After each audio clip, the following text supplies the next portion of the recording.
Howdy ho. Wowie kazowie, here we are.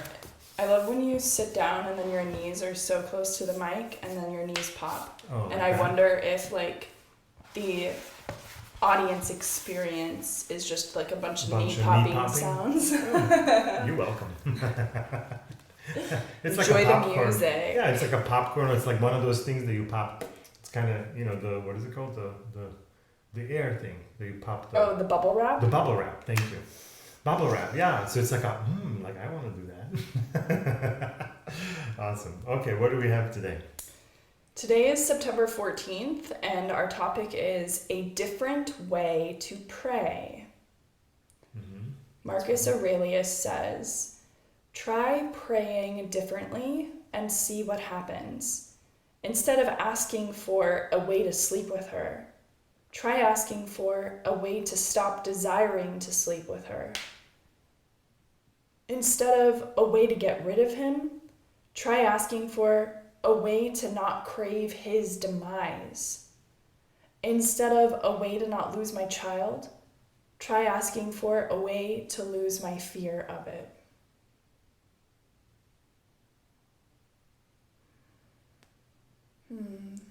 That's sweet.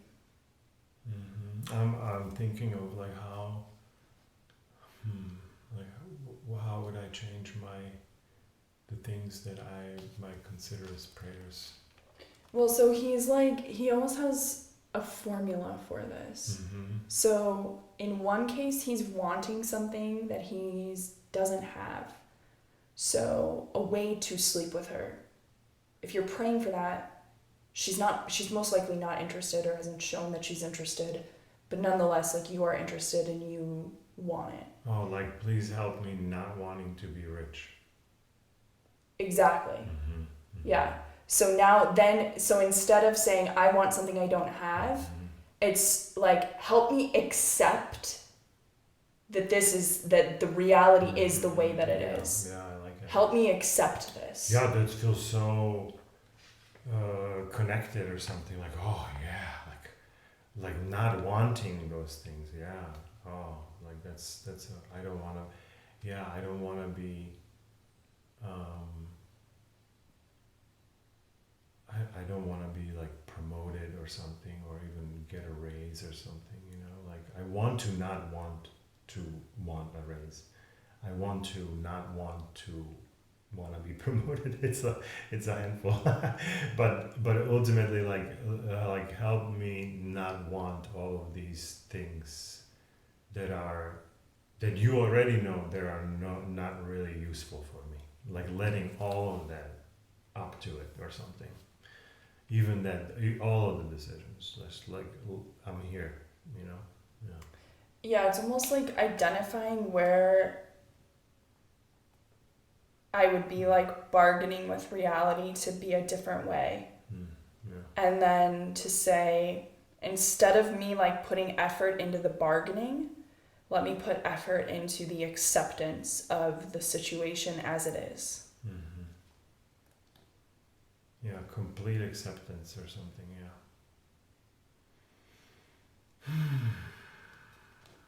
But that's another word. It's actually more. It's just a feeling of complete acceptance. It's not like the word of complete acceptance.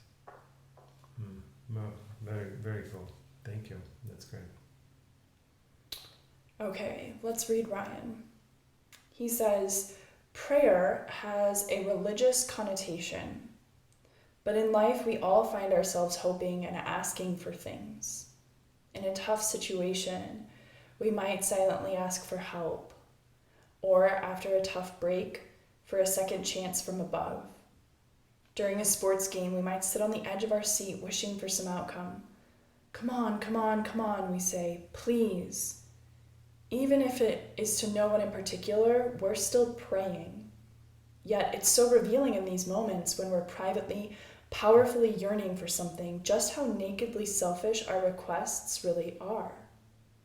We want divine intervention so that our lives will magically be easier. But what about asking for fortitude and strength so you can do what you need to do? What if you sought clarity on what you do control, what is already within your power? you might find your prayers have already been answered. That's beautiful. It's almost like, in my case, it's literally like it's so layered on top of each other that I don't even know if it makes any sense. But it's like I'm almost like I'm asking for help to not want to become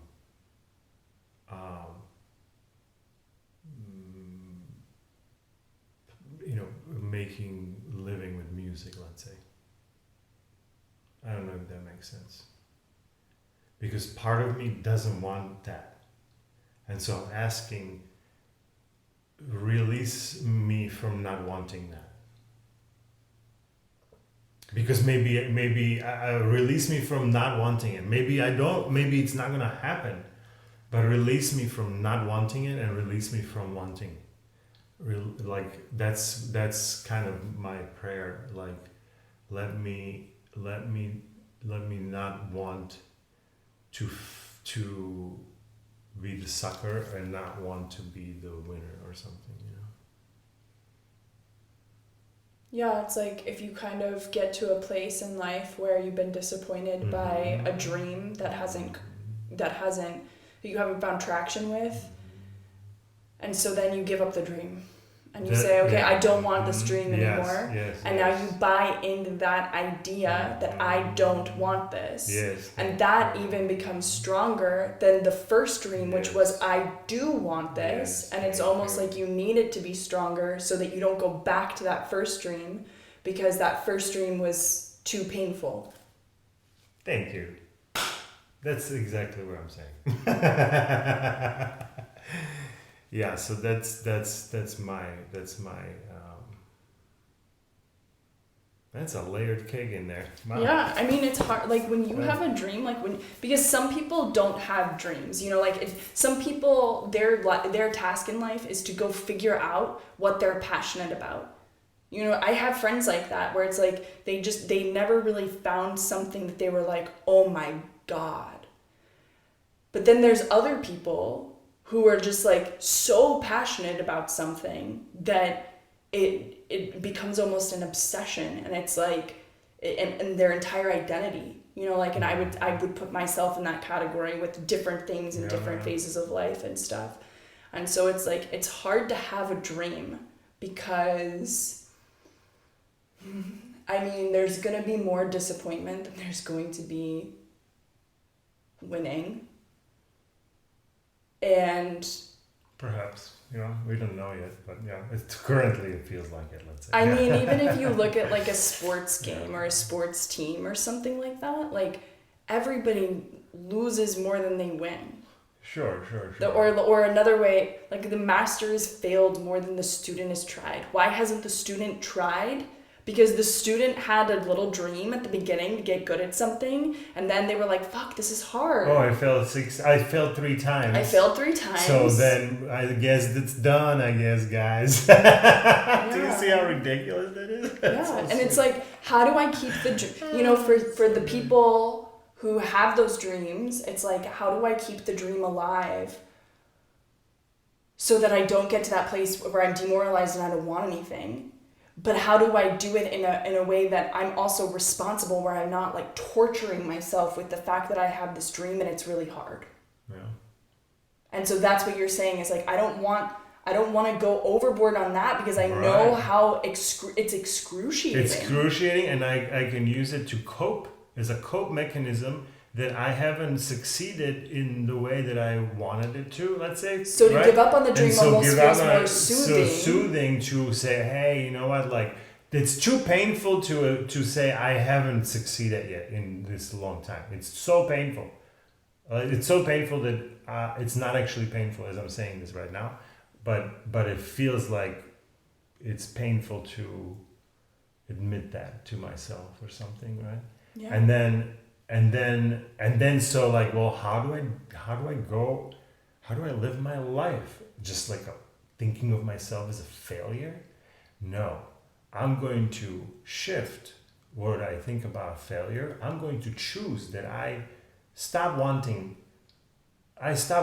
to pursue music as my bread and butter, let's say, right? Like I stopped pursuing it that way. I chose that, and now I'm choosing to proceed for my bread and butter to do something else, right? And it's like, and now that feels better. That feels better. Now I can walk around with that backpack because not everybody's looking at me and saying, "Hey, that's the guy who couldn't do it." No, he chose not to. So, if he chose, he's in charge of his own life, and he knew what's best for him, and he chose to not to. Bullshit, I say to myself right now, because I've done that to cope, as a coping mechanism, to deal with the horrible rejection of how I was trying to put my fingers into music, making something in there, right? Like it was just like every time I put my fingers in there, they got chopped off, right? And it's like, okay, well, I guess I'm gonna not put my hands in there, right? So it's like, instead of just get your hands chopped off, and just, it's not actually how to learn how to keep putting your it hands only in. feels like your hands are being chopped off. Yeah. But here, look, the hands are still here, so they didn't get chopped off. It's the ego's hands got chopped off, and the ego is now like, don't go into there because they don't like you, so we don't like them. But that thing is not helping because yeah. So good, yeah, good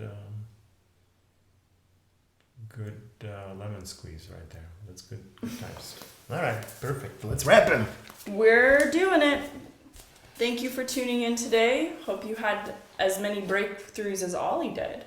And we will see you here tomorrow. Ew.